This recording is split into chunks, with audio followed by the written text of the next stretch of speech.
Oh, what's up? All my King Gizzard fans, welcome into GizTube. It is Dirt and Nadia, and we are going through all of King Gizzard and the Lizard Wizard 2024 North American Tour, giving our review in our show superlatives. Tonight, we're talking about their show from August 30th, 24 in Asheville, North Carolina at the Explore Asheville Arena, which by the looks of it looked more like just a basketball arena. Glorified high school basketball gym. That's what I call it. Yeah, I mean, honestly, from just, we watched this show on their YouTube, so that weren't there, you know, in person. But if you were there, what was it like? It kind of looked like where I would play my high school talent shows. You know, I think that's a cool vibe for them, though. Really, like, is there anywhere that's a bad place for Giz to play? The only bad place for Giz to play is the place that they aren't playing. Wow, that's the statement right there. Well, anyways, we're going to get into our show review and our superlatives right after we break down the set list with our boy, Amicus. Take us away, Amicus, on that set list breakdown. All right, Dirt Nadia. This is Amicus, and we're going to do the Amicus set list breakdown for the boys' show in Asheville, North Carolina.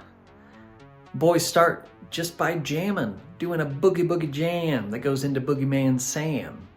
And then that goes into an epic hypertension. That goes into a Rats in the Sky. That goes into an Ice 5. And that goes into an Antarctica. And then the boys stop playing. It's crazy. We then get a Flight B741 title track. And then the metal begins. We get an epic Gaia with a wonderful drum solo from Cavs. We get Converge into Witchcraft. What's that? We got Rats in the Sky and Witchcraft again. Two pussies. Beowulf and Bruno show up in tonight's set. Both of them. Two pussies. 18 pussies. And the guy rolls his window down by himself and he leans out and he goes, "Two pussies." Okay, after the metal... Oh wait, I skipped Mars for the Rich. They end their metal section with Mars for the Rich. Then we get Intercell Trilogy, which is Intercell into Loyalty into Horology, although there is a little bit of table trouble. Joey isn't too happy about it, but they keep moving. We then get the live debut of Swan Song, which goes into Gilgamesh, and then it kind of goes back into Swan Song. Then the boys close the night out with a Float Along, Fill Your Lungs, with epic dragon teases. And that's all for the Asheville show. Back to you, Dirt and Nadia. Okay, thank you, Amicus, for talking about the set list here. Okay, now let's talk about this Asheville show, Nadia, starting with our top songs from this show. All right, so I actually, for the first time, ranked them 1 through 3. Normally I do top 3, no particular order, but this time around I said, what the heck, why not, let's try and rank them. All right, so number 1, I have got Float Along, Fill Your Lungs, the closer from the show. I mean, I'm a little biased. This is one of my all-time favorites of Giz, so pretty much anytime they play it, it's probably going to be one of my favorites from the show. Loved it with the dragon quotes, though. That was so sick. And the jam, too. The dragon, like, it wasn't just quotes. It was jam. It was awesome. Number 2 goes to Hypertension. Once again, another all-time favorite. I thought this was a great Hypertension version. 3rd, I've got Flight B741. I thought that this was one of their best Flight B741 performances that I have seen. That is one of my favorite songs off of that album.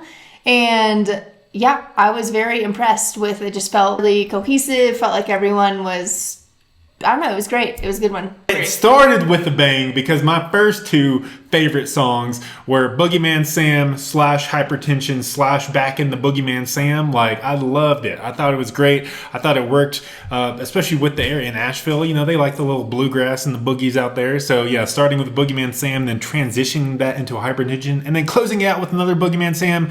Man, I loved it. Those are my top 2 songs. And then 3rd, I do agree with you. We're pretty critical of the song B741 because sometimes they just seem kind of off with it. But they crushed it this time, and that was my 3rd top song, B741, title track off their album B741. Flight B741. Yes. Flight B741. Okay, next up. not top song. We're going to P song. Nadia, what song are you taking a piss during? I thought about following Cavs' suit, following suit with Cavs and just go pee when he goes pee. But I chose Ice 5 for the show. I don't know. Pee song's a hard one to choose. I just don't want to pee. I would much rather be uncomfortable and hold that shit than go during the show. But Hold that shit or hold that pee? see, haha. You're confusing me. But I'll choose Ice 5 for the show. I don't know. I mean, Ice it's a 5. good strategy to always pick the P song that's a long song because typically you'll be able to get back in time You to don't see miss the some whole of the song. Yeah, it's strategy. You're right. Yeah, I actually went with a realistic P song this time because while we were watching the show, I did actually get up and go pee during the song, and that was Rats in the Sky. Rats in the sky. So I guess I had to choose that as my P song because I did, in reality, pee during it while we were streaming it live. So There you go. That's my P song. Okay, next up, we have the best moment from the show. Honestly, this show was a little chiller overall in terms of moment. I know they had just had their very sweaty, weird night before, and they looked all freshly showered and dressed tonight. So I think the vibes were a little chiller. So Nadia, what would you say was your best moment? There was a moment where Stu kind of goes up back by the drum set. This is actually during Gaia. He goes up back by the drum set and he just sits down. His legs are like swinging like a little kid, and he's See, they were more chill tonight. he's playing his part, and then Lukey just comes next to him and Lukey. just like slides down onto his knees and is just like playing the bass right next to Stu on the knees. Like, I don't know, I thought it was a cute moment. They kind of just had that little time together. I mean, you never get to see Stu and Lukey really like interact on stage, so it was cute. I liked it. It was cool. A little like mashup there between the people in the front row and the people in the back. Lukey. For my favorite moment, you already referenced it, but I love when Cavs just bounces like mid-song. What is it, during Antarctica at the ends? And we've already talked about on some of the episodes how, other members like Stu will go crowd surf during Dripping Tap and it feels like the song continues on. Well, when Cavs leave mid-song, it feels like the rest of the band is pretty lost. Stu was like, whoa, Cavs is gone. And then they're kind of like, what do we do? And they kind of continued on slowly until they came back. But I thought that was just a funny moment. But being the amazing band that they are, they know how to improv and change things on a dime. They figured it out. Yes, they We took love it them in for stride just as well as the other time. So, way to go, Cavs. You deserve that little break. Whatever you're doing, peeing or eating or blowing your nose. What do you think Cavs is doing? Blowing his nose. Yeah, you never know. You gotta blow your nose sometimes. I guess you're right. Yeah, I hadn't thought Especially in about those humid atmospheres down there. Okay, moving on. We have the best banter from the show in Asheville. Nadia, what would you say was your best lines from the band this night? So before Mars for the Rich, Stu puts on this hat, throws it on backwards, and I love it when he does compare himself to an Australian tennis player, I believe. Yes. Any tennis fans out there? Yeah, any tennis fans out there? But Not Nadal, though. Isn't Rafael Nadal an Australian tennis player? I don't know. You should know that. I don't. We I'm need a sorry. fact checker on this show. Amicus. So Stu takes his hat, puts it on backwards, and he says, "The new me, everybody. Kind of heavy metal, isn't it?" Because they're about to play Mars for Rich. They're about to go into their heavy metal set. I thought it was a funny little moment, little quirky moment. Does not Good job, look Stu. does not look very heavy metal in my opinion, but it doesn't matter. It does look tennis player vibes, though. It does, like Yeah. Leighton Hewitt. Especially with his hair. Yeah, he does. And yeah, Yeah. Stu looks kind of sporty. My best banter was another kind of sport moment when they first come out onto the stage and they see that essentially they're playing in like a high school gym.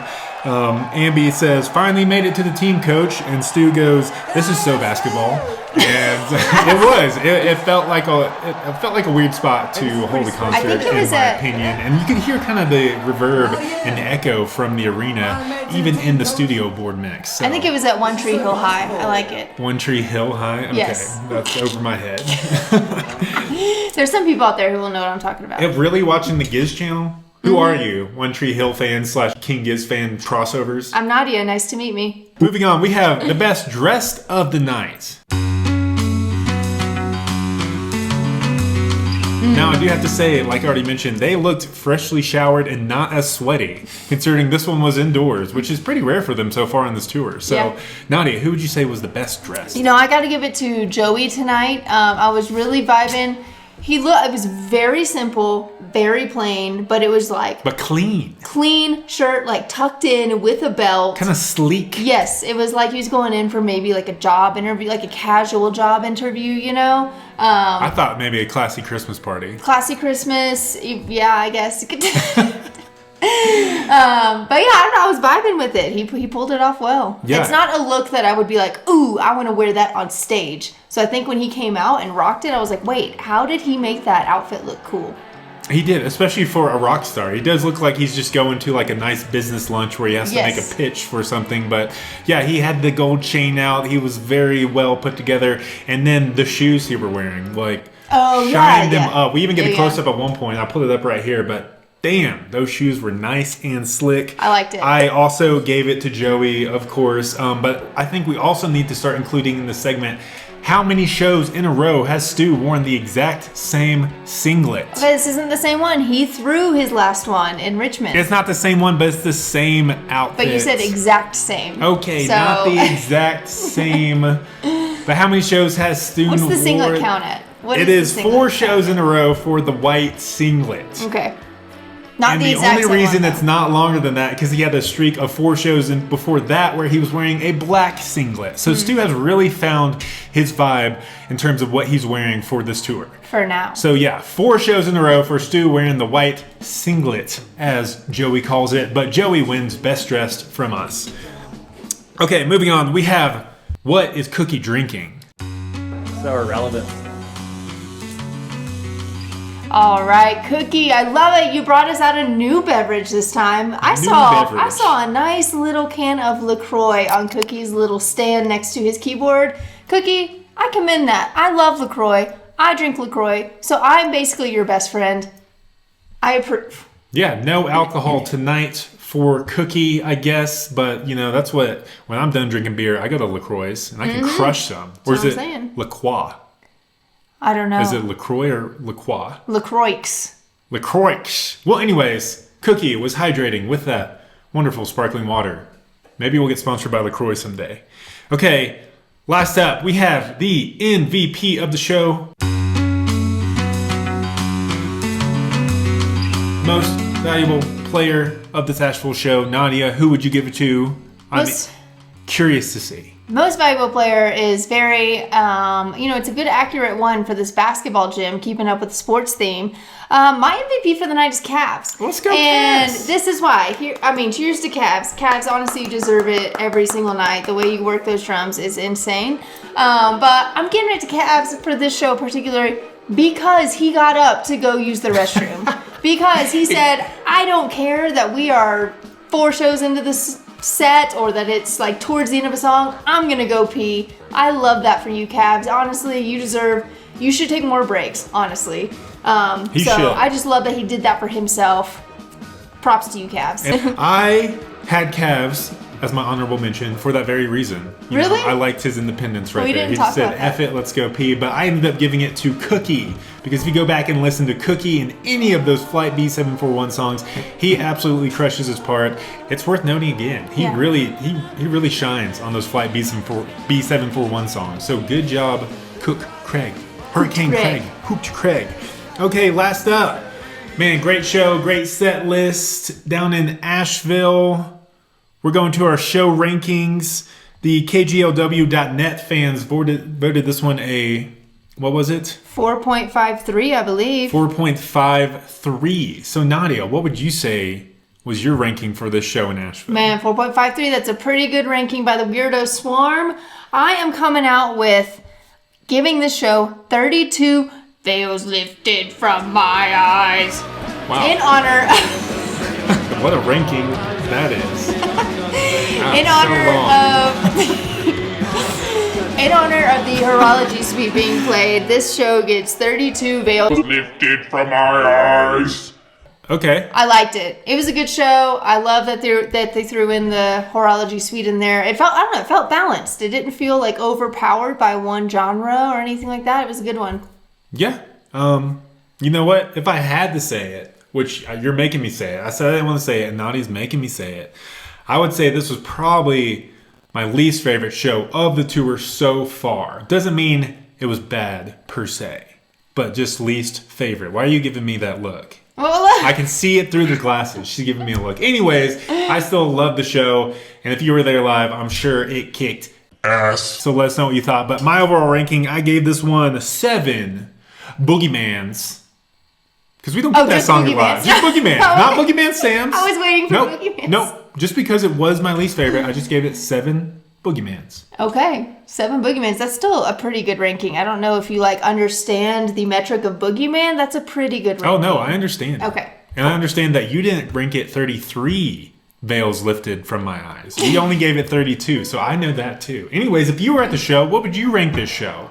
Was it echoey in that basketball gym? Did you get to shoot some hoops in there while you were listening to the show? That's literally what I was just about to ask. Really? Was there a game of gotcha going on off on the side? That would have fun. They should have played some gotcha before the show. But They played anyways, with puppies instead. thank you for watching GizTube. We'll be back with the next concert review on the next show on there to soon. Let us know what you thought down below. Show superlatives or whatever. Concert ranking. Best dress. What were you drinking while you watched the show? I think I was drinking some whiskey. Peace out, Weirdo Swarm. Peace. Thanks for tuning in.